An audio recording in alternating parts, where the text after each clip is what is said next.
Alright, magandang hapon po mga paps. Isang oras na naman tayo magkukwentuhan ngayong araw na ito. O ngayong hapon na ito. Ako po si Jay Taruk. At ako naman si Jolly Alarcon. Pag-uusapan natin ang mundo ng riding community rito sa Ride Radio. Nakatuto kayo ngayon sa Signal TV Channel 1. Live din po kami sa facebook.com/1ph on Signal. At syempre sa YouTube. Hanapin lamang po ang 1ph. Napapakinggan din po kami sa Radio 5 92.3 News FM. Good afternoon, Engineer Jolly. Good afternoon, Jay. Kamusta ba? Nako. As usual, mainit at matraffic.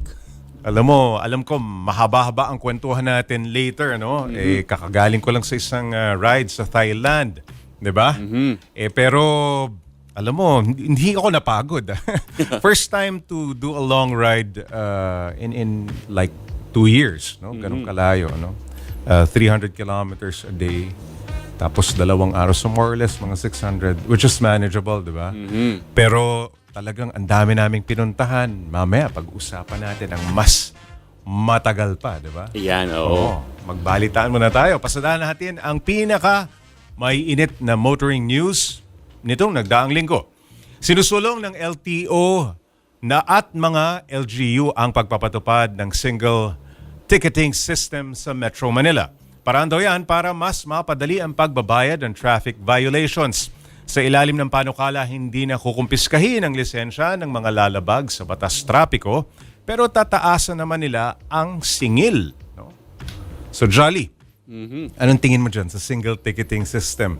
Sa tingin ko, Jay, tama lang yun eh. Kasi di ba marami tayong mga motorista yung nalilito. Oo. Lalo na pag lumilipat ng mga city to city pa nagko-commute, di ba? Kasi bawat LGU may Sino bang susundin mo? Sino ba ang, di ba? Sino ba ang nagpapatupad o nagmamanage ng traffic? Nakakalito nga minsan, no? Yun. So, di ba sa tingin ko nga, mas okay to. Kasi kung iisa na lang ang ticketing system ng buong Metro Manila, una, makakaiwas ka sa confusion. At the same time, mas mapapadali naman siguro, di ba, yung pagbayad ng mga multa at pagtubos ng lisensya. Centralized na, kumbaga, no? Hindi ka na mag-iisip, kanino ko ba tutubusin? Saan nga ba ako nahuli? Oo, sino ba ang babayaran ko dito sa ticket na to? And at the same time, hindi ka na malilito, no? Sinong authority, sinong susundin mo talaga? Yun, diba? oo. Ang medyo, disadvantage is mas malaki ng kaunti ang pagbabayad mo, no? That's the price you pay for the centralization, no, ng sistema. Ayun, oo. Pero syempre, Jay, no, batas yun eh. So, di ba, you shouldn't be breaking the law in the first place. Correct. Wag na lang lumabag. Yan, oo. Okay. Ito, babala. Maselan po ang susunod naming ibabalita.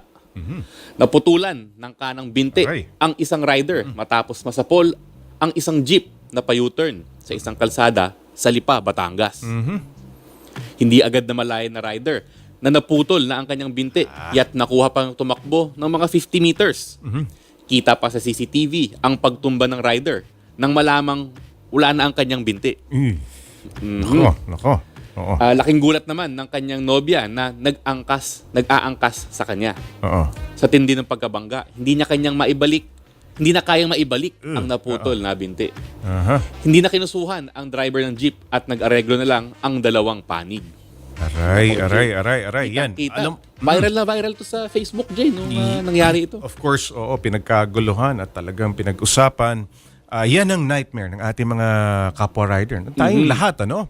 Kasi, alam mo, we're exposed to the elements. Lahat ng mga kasabay natin sa highways, sa mga kalansangan, pwede tayong anytime, no? Any moment, mahagip tayo, di ba? Ayun, oo.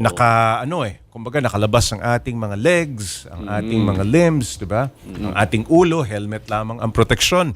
So, yan yung talagang nightmare at talagang lagi nating ine-emphasize na mag-ingat.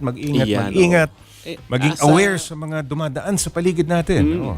As riders, Jay, no, talagang, tama, sabi mo, no, exposed talaga tayo. Hindi lang sa elements, pati sa mga ganitong mga pangyayari. Kapwa, motorista, no, lalong-lalo na. And of course, hindi lang yung gumagalaw, kundi yung mga cement, no, metal barriers, cement barriers na yan. Ilang aksidente na po ang binalita namin dito sa Ride Radio na may kinalaman dyan, no? Hindi napansin, hindi gumalaw.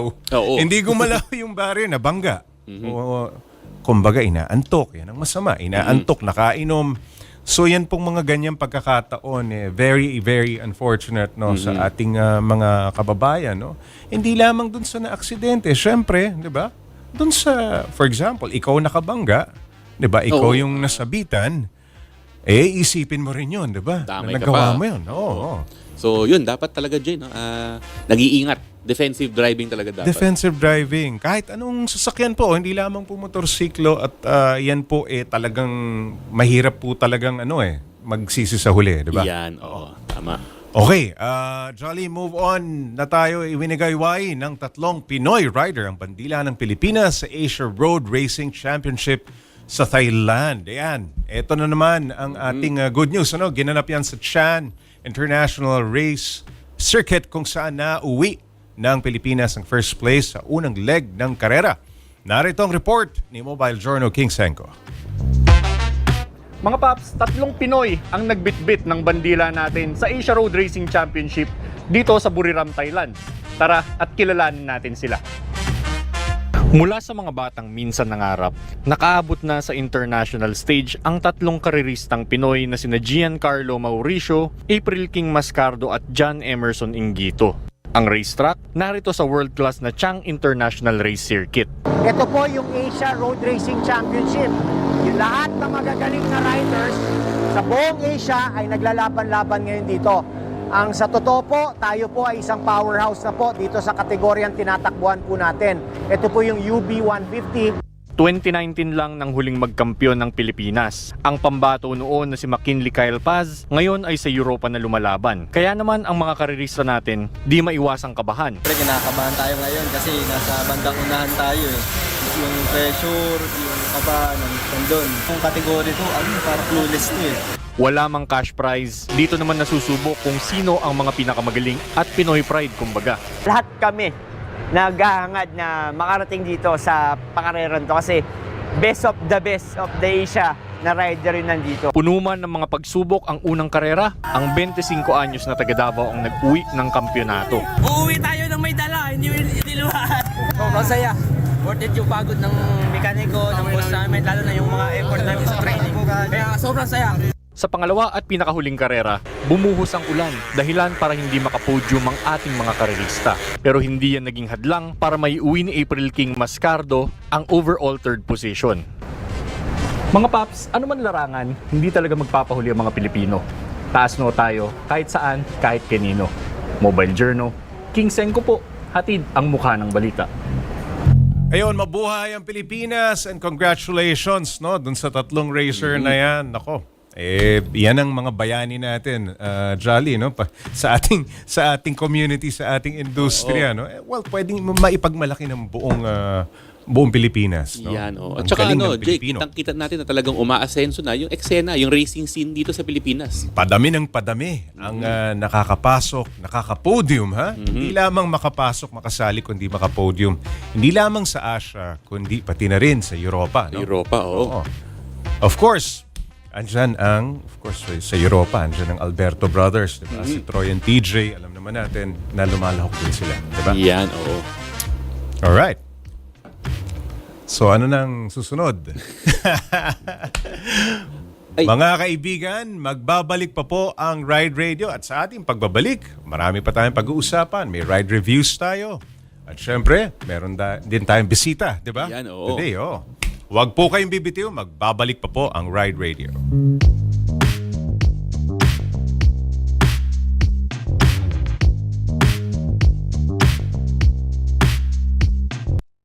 Tinesting, sinuri, siniyasan. Ang resulta? Super effective ang Shield sa pagpatay ng bakterya at virus. Shield Antibacterial Soap. Believe ang mga eksperto sa Philippine Nurses Association. At si Mami. Tiwala ako sa Shield. Shield Antibacterial Soap. Napatunayang mabisa. Ang mga nurse, tiwala.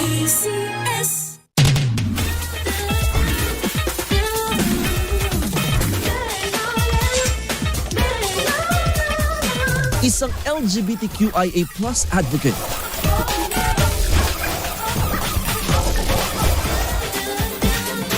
Magazine editor. At kilalang beauty and brain.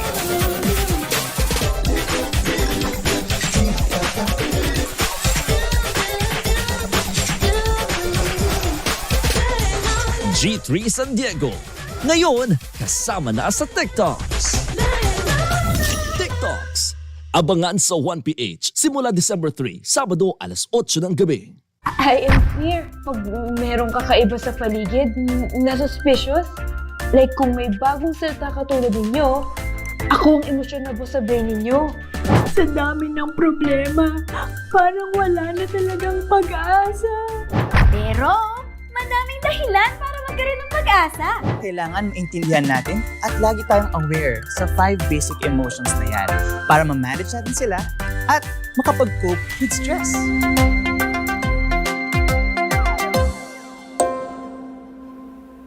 Mind the School TV Season 5 tuwing linggo alas 11 na umaga at alas 4:30 ng hapon dito sa 1PH.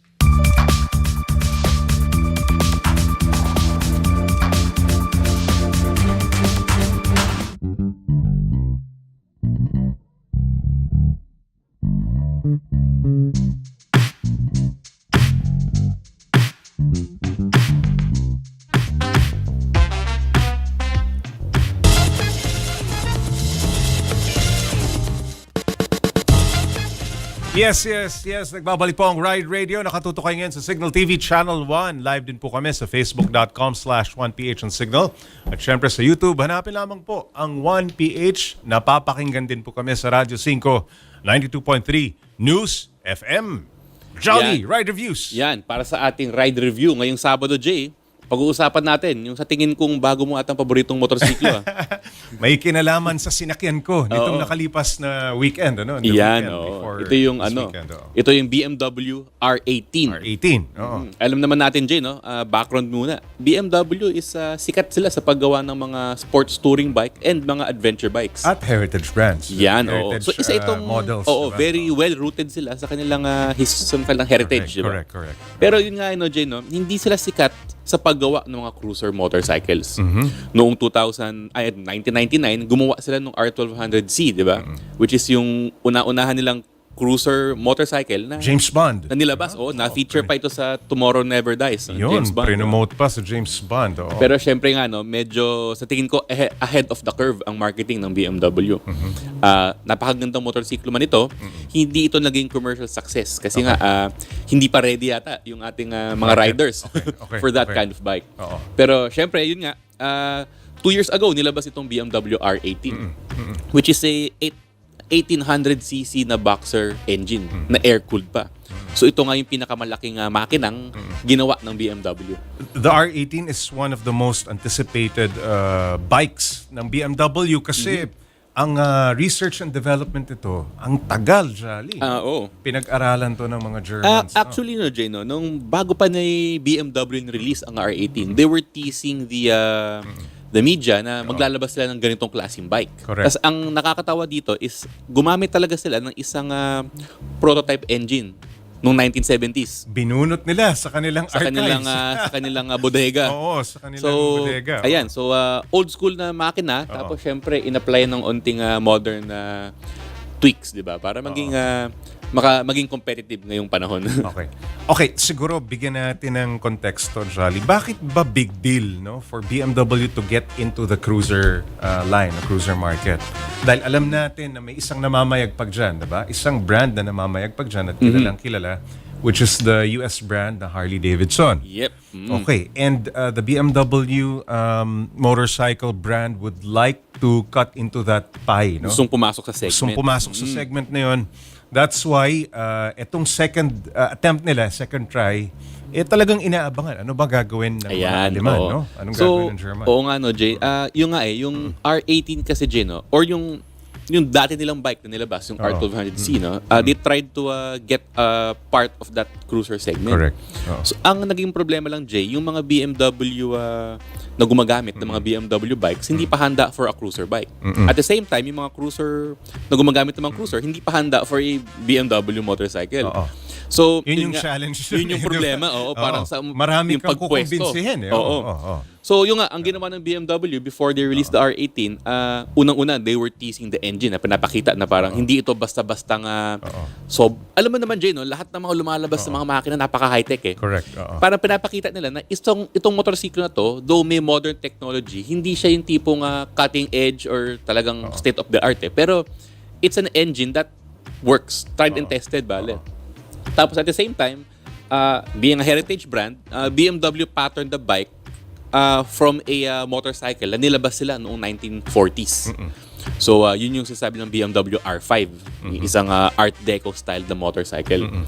So old school yung theme ng bike, from a design style na matagal nang hindi ina-apply sa motorsiklo. At the same time, hinahaluan mo pa rin ng mga modern na features tulad ng ABS at saka fuel injection. Pero unmistakably BMW, like yun, yung kulay niya, yung itsura niya, the boxer engine is very andun pa rin, associated sa BM. Isa itong cruiser, pero hindi siya tipong cruiser na gumagaya sa mga ibang motorsiklo ba? Correct. So, it is a cruiser may bike, identity. pero it's unmistakably still a BMW. Correct. Oo. And nagulat ako, Jolly, dahil nung huli kong biyahe, 4 pala ang variants ng R80 na hindi natin nakikita dito, no? Of course, we're familiar with the first edition. Yung kauna-unahan, ito, yung nakikita natin sa video. Pero dagdagan mo pa ng 3, iba't ibang klase. So you have, ang pamangalawa dyan is the classic, yung may windshield sa harap, no? Windscreen, at merong leather saddle bags na nakikita natin madalas sa maraming cruiser, no? And ang sumunod dyan, meron pa palang tinatawag na bagger. Which is similar also dun sa ibang brands like Harley Davidson. Baggers, ito yung mga, kaya nga bagger, may bag eh. May side bags sila sa gilid na ito yung parang siya. Parang aerodynamic. Oo. It looks modern but functional, no? Functional. Lalagyan na ng gamit yan. But ang pinakamalaki nila na nasakyan ko recently sa Thailand is the Transcontinental. The same engine but with added may trunk na sa likod. Hindi lang bag, may trunk pa, ha? Parang maliit na kotse. Pangalan pa lang, Jay, no? Transcontinental, mukha ng pangmalayo ang biyahe. Mukhang tipong hindi ka uwi ng isang buwan. Oo. Transcontinental, tatawid ka ng mga continents. Oo. But this is a special bike na nasakyan natin. Mabigat ito, hindi magaan. I mean, actually, yung R18 is one of the few bikes, Jay, no, na ginawa na may reverse gear. Dahil? Because Mabigat of the siya. weight factor. Okay. So, alam na yun, no? Oo. Isa pa, Jay, no? Mahirap ilagay sa, mahirap i-explain yung experience ng paggamit ng mga ganitong klaseng motorcycles. Yes. Kasi hindi siya meant for performance. So yung kanyang specs on paper, pag kinumpara mo sa mga ibang bikes na, kasi syempre, ano bang i-expect mo sa isang motorsiklong may 1,800cc na makina, no? Hindi siya talaga cutting edge in terms of performance. Pero nung ginagamit mo, Jay, kamusta naman? Nung ginagamit ko, very comfortable, no? In fact, dahil maganda rin, no? Kombinasyon ng magandang mga kalye, magandang mga lansangan, dun sa dinaanan namin from, it's a ride from Chiang Mai, Thailand, sa northern Thailand ito, patungo sa Chiang Rai, which is a 3-hour ride, no? Almost 300 kilometers ang tinakbo namin. And then, of course, inabot kami na maghapon dahil marami kaming tinigilan. Ano? But definitely, the handling is perfect for that type of road. Yung ganong klase ng mga ride, komportable siya. Of course, yung weight factor, hindi mo naman agad mapapansin yan dahil tumatakbo ka ng diretso. No? Pero pagka huminto kayo, yun na, mararamdaman, uy, this is something, this is really heavy. Mararamdaman mo na yung weight ng motor. But the brakes, okay siya. Yung mga ride modes, meron pero hindi namin masyadong nilaro yung mga ride modes.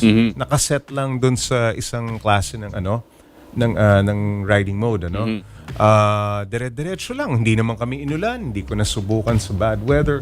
Basta masarap siyang sakyan and very comfortable. Yun ang napansin ko. The speed, we didn't go over 140. Ewan ko yung ibang mga kasama ko, but ako 120, 140. Yun ay mabilis But average of 100, diba? 100, minsan 110, okay na. Diba? Very comfortable. In terms of yung Jay, no, marketing strategy.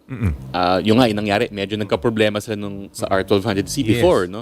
Sa tingin mo ba ngayon na yung ginawa ng BMW, natuto kaya sila dun sa dati nilang pagkakamali? Okay. With the knowledge kung anong nangyari dun sa R1200, R1200C, and of course, second attempt nila ito in getting into the cruiser market, alam naman ng BMW kung anong kanilang hinaharap kung gaano kalaki yung kalaban, ano?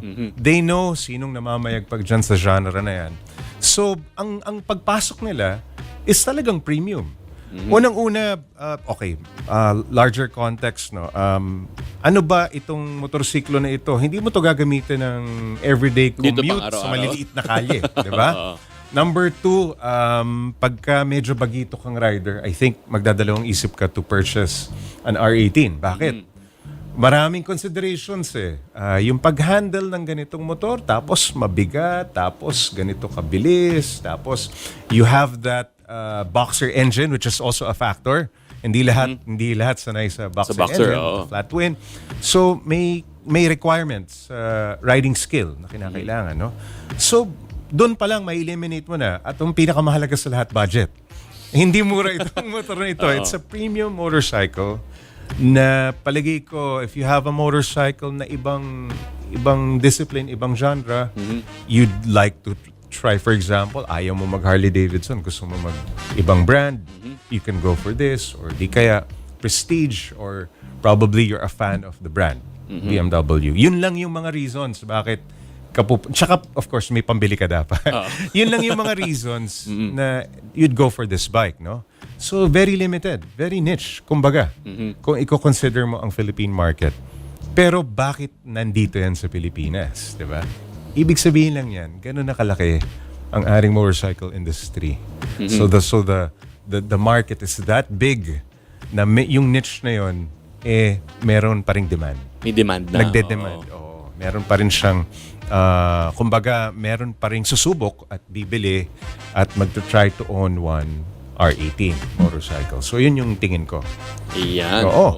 So, this is a very interesting bike, no, yung R18. So, hindi lang siya motorsiklong bagong labas, pero it's like a work conversation of art. piece. Exactly. Tama ka dyan. Actually, ang tingin ko nga dyan, it's either you like it or you hate it, or you don't, or you see it as something na pang display, or you see it as something na, pero definitely kung mahilig ka sa speed, ito yung hindi mo first priority, di ba? Kung mahilig ka sa halimbawa, pakapi-kapi ka lang, probably you'd go for this. Pero just yung sinabi ko kanina, hindi talaga siya bagay sa bagito. No? I wouldn't recommend it for a newbie. It's a motorcycle na talagang built siya for a singular purpose, no? As a cruiser siya. Cruiser. It's a cruiser and pangmalayuan.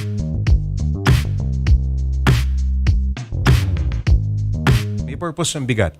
Di ba? For stability, di ba? But, well, aesthetically speaking, napakaganda, no? Napakaganda ng itsura ng motor na yan. Ayun. Jolly. Alright. Ang SRP, kabisado mo ba?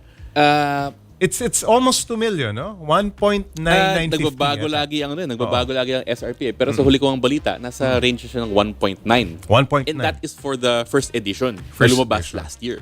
Which is considered now as the more limited. Collectors na yun ngayon kasi tinigilan nila yung first edition. Yung kauna-unahan diba? At sinundan siya ng, of course, may pure, may classic, and the transcontinental. Malalaman natin siguro sa susunod nating guest. Mamaya siguro yung guest natin, Jay, ma-enlighten tayo. Ma-enlighten tayo. At kung dadating nga ba sa Philippine shores, itong ibang mga modelo ng R80. No? Sa pagbabalik po ng Ride Radio, makakasama na natin ang ating kaibigan. Of course, ang isa sa mga lady riders na nakikita natin madalas sa kalye, si Karen Kennedy, head ng BMW Motorrad Philippines. Huwag po kayong bibitiw.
Ngayon sa Signal TV Channel 1. Live din po kami sa facebook.com/1PH on Signal. At syempre sa YouTube, hanapin lamang po ang 1PH. Napapakinggan din po kami sa Radyo 5, 92.3 News FM. Of course, siguro pwede tayo mag-English ng konti dito, ha, Jolly? Okay, Jay. Okay.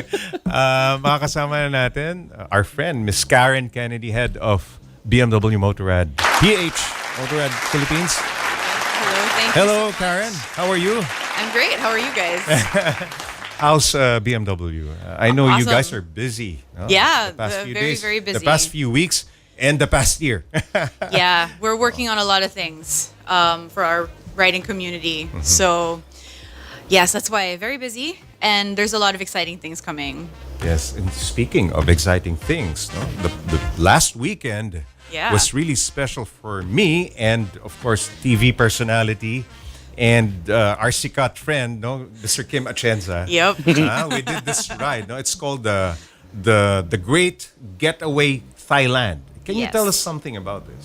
So that's actually a new event that they did this year. So it's a get together of all the people who want to just ride an R18, Okay. and they'll take you around to all of these beautiful places, and basically have you ride all the different kinds of R18s. So the other bikes are just set up differently. They'll have different exhausts, different handlebars, different seats, Yes. just different configurations. I noticed there are, aftermarket pipes, Yeah. seats, Yep. and all the accessories that I haven't seen here. Yes. Locally. Yeah. But it was so exciting because the first time I see a bagger, Yeah. a transcontinental, Yes. and the classic. The classic. The classic. That's correct. These variants, are they going to reach Philippine shores? So we were talking about it. Yeah, actually, that's the goal. Oh. We want to bring in some over here.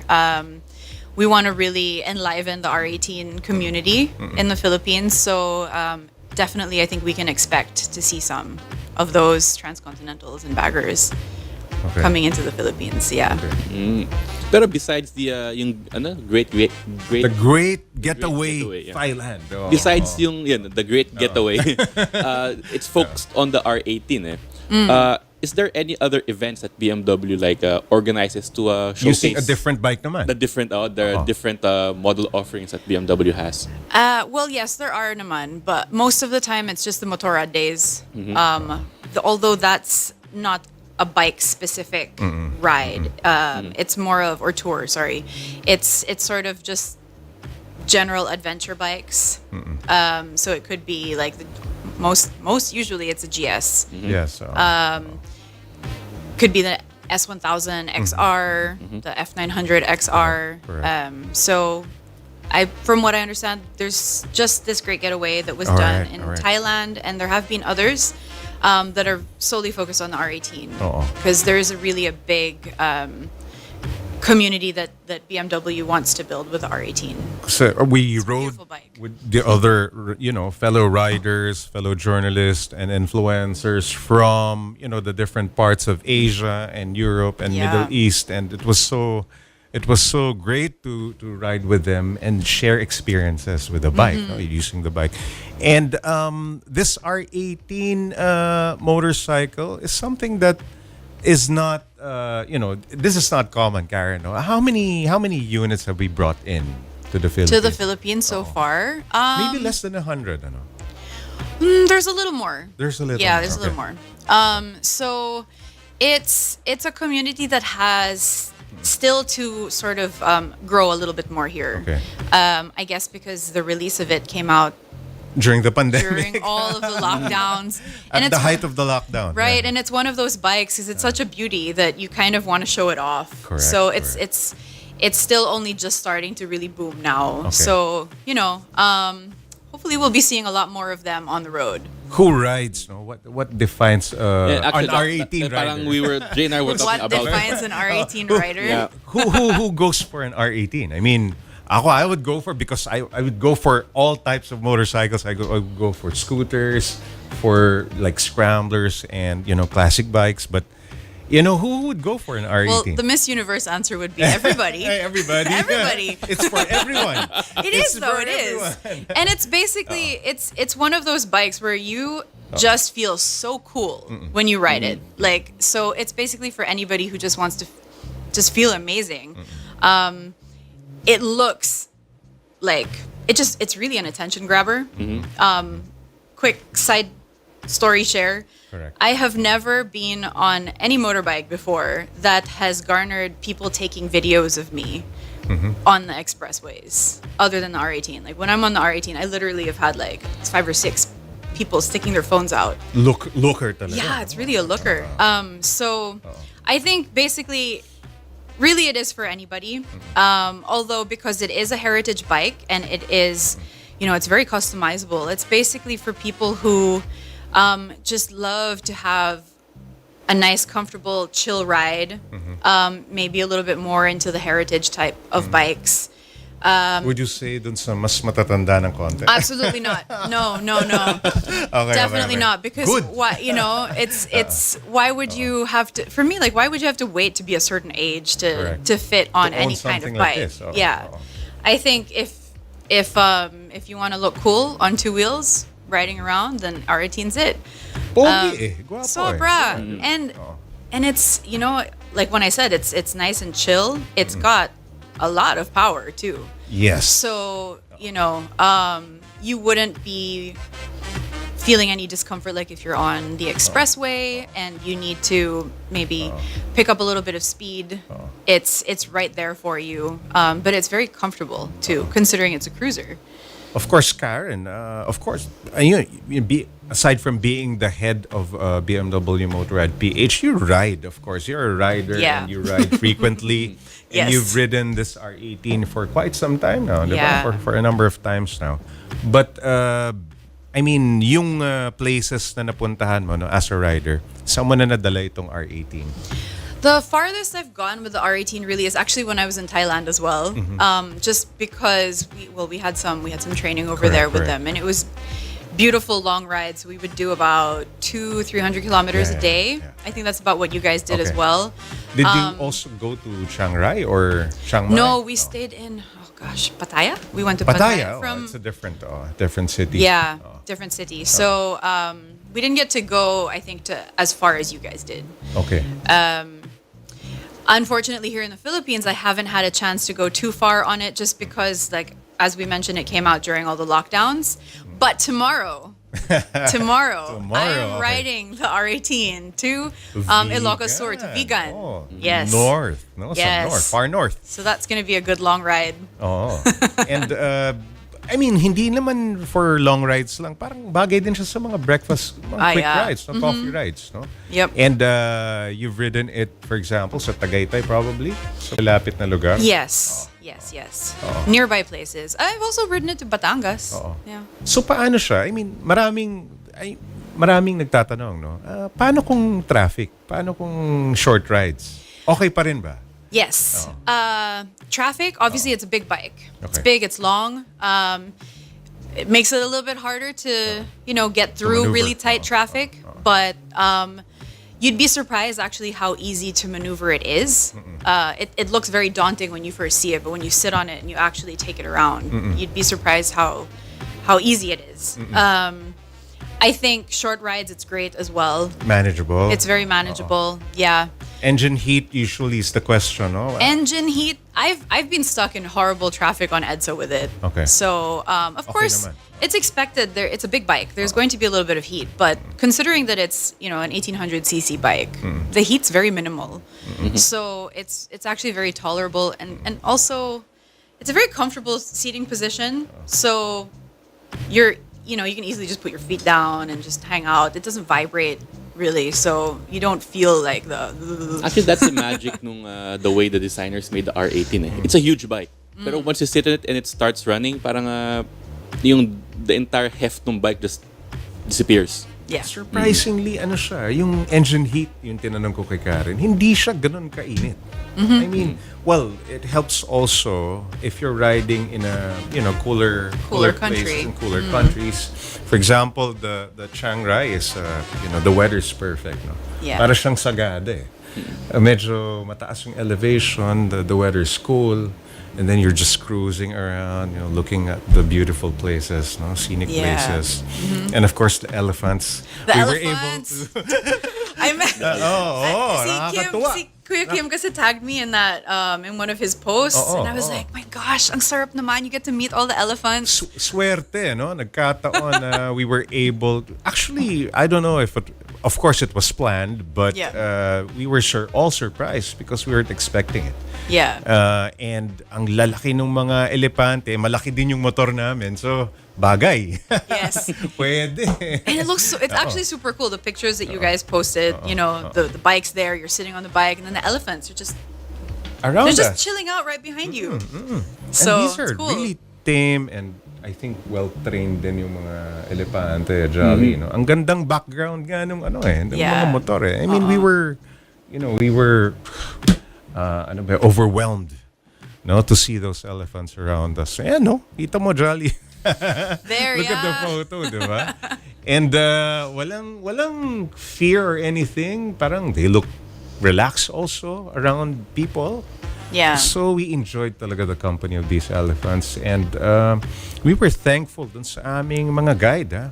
Galing ng mga guide. I think Daniel, no? Daniel's the head of the motorcycle travel tours. No? Napaka professional niya, and very, you feel welcome. Well organized. Well organized. They have a system. And the pace was really, for everyone. Yeah. Hindi naman sobrang bilis, hindi sobrang bagal. It's just right. Yeah. Did you get to try the bikes in their different modes, like rock and roll? Okay. That's one thing I love about this bike, the rock and the roll. si Daniel, medyo ang concern niya is, since, from day one, he would like for us to be comfortable with the bike muna. Kasi malaking Yes. motor. And open road, no, our orientation is left side yung driving, it's so the other side. baka malito kami. So lahat kami naka rain mode muna. So Okay. slower muna, tinay muna yung power. The second day, we were free naman to choose kung anong gusto namin Yeah. mode, but enjoy the bike, and really confident din ako dun sa safety features niya. Yeah. Because unang-una mababa siya. At the same time, ang lakas ng preno, Jolly. Yun naman. Yeah. Yung for something like this heavy, di ba usually madali magbabilis eh. Yes. But Hirap puminto. challenging huminto, lalong-lalo na kung may weight, no? Because yung momentum mo, di ba? Yeah. So, may mga future plans ba si BMW to probably do this again and open it up to a lot of, Definitely. So this was basically just the beginning, the tour that you guys went on. Okay. I think the focus was really more on media and influencers, just so that it would be a nice kickoff point. Yes, kickoff. Yeah.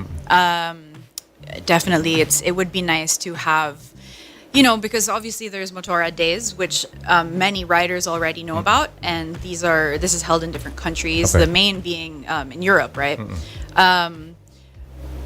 But that's, like I said, it's usually adventure bikes. Okay, So it's nice to have another segment, the heritage bikes, Very good, because very nice. it's a whole different feel, it's a whole different vibe, and it'll attract maybe the same customers, but maybe more than the standard Motora Days would. So, I think that it's got some success in the future. And places like, for example, Thailand, no? Not very far, and a few hours you're there. Yeah. And then you can do it like in 3 days, 4 days, unlike pag nasa Europe, no? True. You have to do it probably for a good solid 10 days. So it's also an opportunity for those people, no, who are riders of BMW, Yeah. to take advantage of this. Yes. And then you don't have the hassle of jet lag as well, because Correct. it's just there and it's only 1 hour different. Exactly. Baka bagay rin sa R90 siguro itong Yeah. getaway, no? Yeah. Oo. R90, ano pa ba, Jolly? Actually, lahat naman ng motorcycles ng BMW, Jay. It's a multi-purpose. Spoken like a true BMW fan. Palaging function muna, no? Yep. Function muna eh. So, may questions ka ba kay Karen? Isa ibang motorcycle models naman. I've been hearing, I think BMW is going to release a new GS bike. Any, The rumors. Yes. There's rumors that have been going around. We don't have any dates on anything of this sort coming out just yet. So for now, it's just rumors. So we'll just have to wait and see. Yeah. Neither confirm nor deny. Yeah. Pero in terms of growth for BMW here in the Philippines, how is the reception of kasi ngayon the motorcycle community is really booming in Yes. local sense. We heard the GS is doing pretty well. It's doing exceptionally well, yeah. I mean, obviously, I think the riding community in general just really had a huge uptick during all of the lockdowns because it was the one activity that riders could do or people could do that was, you know, you could social distance and everything. You can shop for a new bike, diba? You don't have to ride it. Exactly, and you you can weren't shop like 1, 2, or 3 bikes. Yeah, diba? and you During couldn't the do pandemic. anything. You can't travel. You can't go overseas. So it sort of became the go-to thing, and there became a lot of new riders as well because of this. So yeah, there's been a huge growth in the riding community, and BMW definitely has had a lot of success with that as well. All right. So, yun. Thank you. Thank you so much for the opportunity and the experience, Karen. And, of course, your team, no? Thea, sino pa ba? Si Winda, Spencer, no? Maraming salamat sa inyo for bringing us there, no? You're very welcome. And, of course, we're looking forward to what else BMW is, planning for the coming year. And thank you so much for the great getaway Thailand, no? Napakagandang experience, Jolly. So, sorry iniinggit kita na. Okay lang. Alam ko paano. Dadating din tayo dyan. Okay, thank you so much, Miss Karen Kennedy. Thank you for so being much, our Jay. rider of the Thank week. you, Jolly. Thank you. Yep. All right. Okay, marami pa tayong pag-uusapan sa pagbabalik ng Ride Radio.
Nagbabalik po ang Ride Radio. Nakatutok kayo ngayon sa Signal TV, Channel 1. Live din po kami sa facebook.com/1PH on Signal at syempre sa YouTube.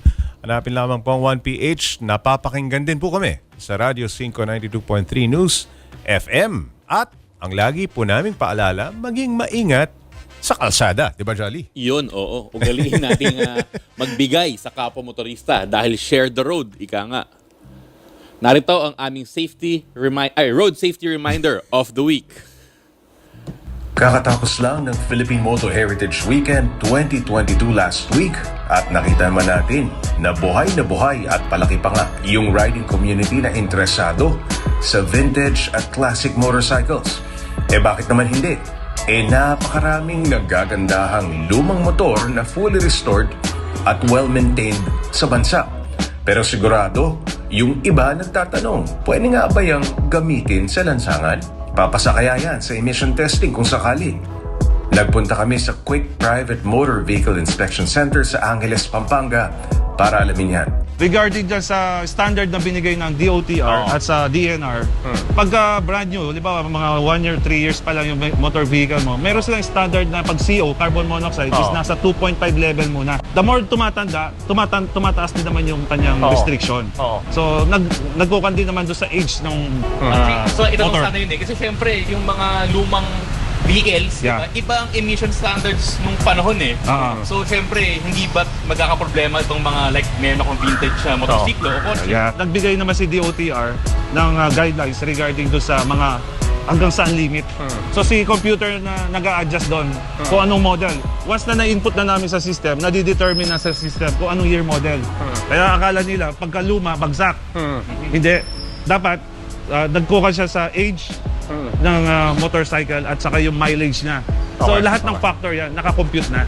O ayan mga paps, may kategorya naman pala at guidelines ang gobyerno para sa mga lumang motor.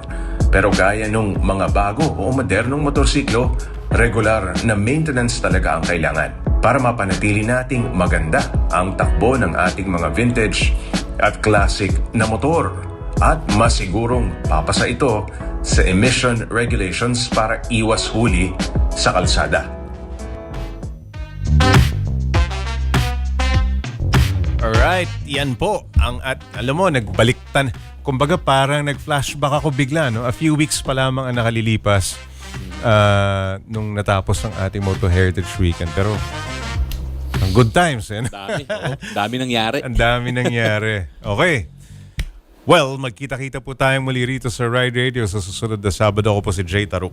At ako naman si Jolly Alarcon para sa 1PH. Kami po ang 1PH, teleserbisyo para sa Pilipino.